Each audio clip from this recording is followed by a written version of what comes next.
Welcome to the series where I test out the OSRS Wiki money making guides. I started this series almost a year ago, and since then we've tried out multiple methods even if they're a little silly, such as picking bananas or even flax. If you enjoy these types of videos, then feel free to check out the playlist that I've made for them, and feel free to leave a suggestion down in the comments for a method that you'd like to see tested. With that being said, let's get into the video. Man, it sure feels like a long time since we've done one of these types of videos, but for today's moneymaker, we will be trying out the Mithril dragons. Now, these dragons are fairly strong, so it is important to have some pretty high combat stats. The wiki recommends having at least 80 plus, and of course 43 prayer for protection prayers. But if you want to kill these efficiently or semi-efficiently, I'd recommend having at least 70 prayer. That way you can have piety going the whole time. Unless of course you choose to range these, then just make sure you have either Eagle Eye or Rigor unlocked. But for this 1 hour, we will be going with the melee setup. As you can see here, this is what I'm using. I have the Dragon Hunter Lance, the Averting Defender, Full Bandos, Primordial Boots, Ferocious Gloves, Berserker Ring Imbued, Amulet of Torture, the Nate's Not Face Guard, Rada's Blessing 4, and the Arty Cape 4, which the wiki says is better than the Fire Cape. But if you have the Inferno Cape, then just go ahead and use that. As for the inventory, we have the Games Necklace to actually teleport to the area. I have my Max Cape to go to my POH and also the Crafting Guild. And I have the Divine Super Combat Potions, Prayer Potions, the Super Anti-Fire since we don't have a Dragonfire Shield, and the rest of the inventory is filled up with Sharks. Now don't worry, you don't need the Max Cape, but teleporting to the house is pretty helpful because you can restore your prayer there. As far as banking, you can bank right here at the Barbarian Outpost. Right before you run to the area where you're going to be fighting the dragons, you can go into that little building right there, and there is a bank chest that you can use. Now, as for getting to the dragons, you just keep running south until you reach a pier. There's actually two piers, but it's the one on the left. If you're looking at the map with the compass facing north, you get on the pier and then you click on the whirlpool, and your character will do a neat little animation where he just runs into it very heroically. Now, the animation does take quite a little bit of time, as well as it fading to black for a certain amount of time as well. So once that's over with, you can just go down the stairs to the east, and if you look over there, you can see the Mithril dragons. There'll be a staircase leading up to that area as well. Just make sure that before you run over there, you have Protect from Magic on, and you drink a sip of your Anti-Fire. That way you don't take damage from the green dragons that are in the way of the Mithril dragons. Now, the last time that I killed Mithril dragons was probably for a Slayer task, which was a very, very long time ago.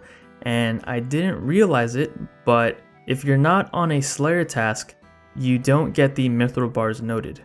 There's a reward from the Slayer shop that you can buy for 200 points, which basically means that all of the Mithril bars you get will be noted, but you have to be on a Slayer task. And I was unaware of this because I don't think I've ever killed them off of a Slayer task.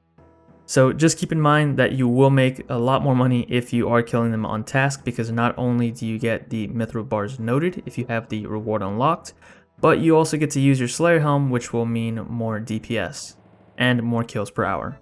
Now, the reason why I was interested in doing this moneymaker is because when I saw it on the wiki, it said it was only like 130k profit, and for monsters that are this powerful, that seemed very, very low. So I did want to try it out to see how much I could make in this 1 hour. And I'm happy to say that we did manage to make more than what the wiki said, but of course the wiki was going based off of the assumption that you would get 20 kills per hour. So if you want to see how much you can make and you have a rough idea of how many you can kill per hour, you can obviously change the number in the wiki entry and it'll tell you the profit that you can expect to make. Because we did manage to kill a lot more than 20 in this 1 hour. Now, I don't think these dragons are the best use of your time and resources, like money-wise. If you want a consistent moneymaker, there's a lot of other choices you can pick from, but this is one of those cool monsters that you can kill if you're feeling lucky, because they do drop a Dragon Full Helm, which is currently worth close to 50 million GP. So if you do get lucky and land on that nice drop, you can be walking away with some pretty decent cash. Now, there's two ways you can obtain the Dragon Full Helm from these dragons. The first one is just getting it from the dragons themselves. They have a 1 in 32,768 chance of dropping it, so that's very, very rare. Or you can get it from the chewed bones that they drop at a 1 in 42 rate.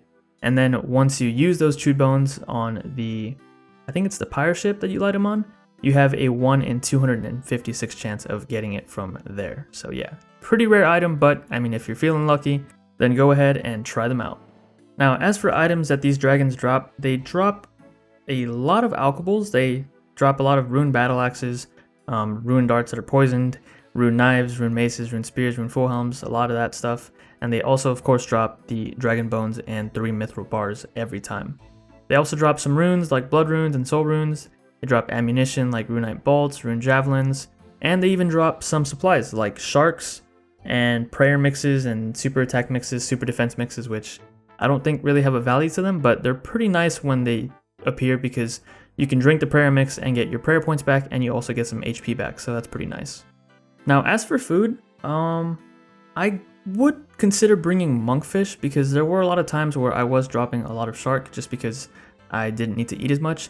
But then of course there were times where I was taking a lot of damage and I did use up all my sharks. So you might want to adjust what you bring depending on how good you're doing in your gear and level setup.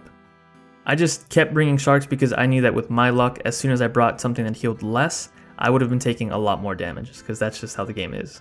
Now, like I said before, the requirements are kind of high to kill these dragons since they're so strong, so if you don't have access to high level gear, you might be better off doing another moneymaker because as you can see here, even the least effective weapon on here, well, not least effective, but the last one they have on this list is the Abyssal Dagger Poison++, and that is still a pretty expensive weapon, so yeah, you will be needing some decent gear to kill these dragons effectively. And speaking of decent gear, this Dragon Hunter Lance is very powerful against these dragons. The only downside to this weapon is that there's no special attack on it, and I was thinking it would be kind of cool if you could just grab it and like chuck it across the area, impaling one of the dragons, doing like double damage. The only downside to that would be you lose the lance whenever you activate the spec bar, or you have a 50% chance of losing it, which would make it a very expensive weapon to use. And I'm kidding, of course. But with that being said, we have reached the end of our 1 hour, and we did manage to get 1 chewed bones. So we will go ahead and see if we can get lucky and get the dragon full helmet. As you can see, the loot is 600k, and this is the area. It's right next to the pier where you enter the Mithril Dragon area, the ancient cavern. You just come here with an axe, a tinderbox, and a set of logs, and you have a chance of getting something sweet. But as you can see here, we did not get anything sweet. We got this potion that's worth about 300 coins, so sad game. But with that being done, we can now go to the Grand Exchange and sell off all of our loot. Now, with all my videos, I do recommend putting them in there for at least market price or slightly over and let them sell overnight to maximize your profit. But for the sake of the video, I just put in everything in there until it insta-sold. And we did manage to get our 600k, so I'd say it was a pretty decent run. But now we can go ahead and calculate the total profit we made in this 1 hour. So if you take into account the cost of supplies, which was 223,522 GP, subtract that from the total amount of money we made, which was 601,979 GP, we get a grand total profit of 378,457 GP. Now, if we were to kill them on task with our noted mithril bar drops, we would have made an extra 126,048 GP, which would have given us a grand total profit of 504,505 GP, and that's not even taking into account the extra kills we'd get with the Slayer helmet. So luckily we were able to make more than what the wiki said, but again it was estimating that you'd get 20 kills per hour, and we were using some pretty high level gear, so of course we did get a lot more kills. We got 71 kills to be exact, and here is the loot from all of those kills. We picked up most of the stuff, but we left behind some of the stuff that didn't really have any value, and of course the mithril bars that we couldn't pick up. I think we only picked up like a total of 5 at the end. And here's a look at the amount of XP we got during this 1 hour. The attack, defense, strength, and hit points is what's important. The fire making and crafting is just from burning the chewed bones at the end. I just want to say thanks for checking out the video, and if you enjoyed it, please consider giving it a thumbs up and maybe even a subscription. And as always, I will catch you guys in the next episode.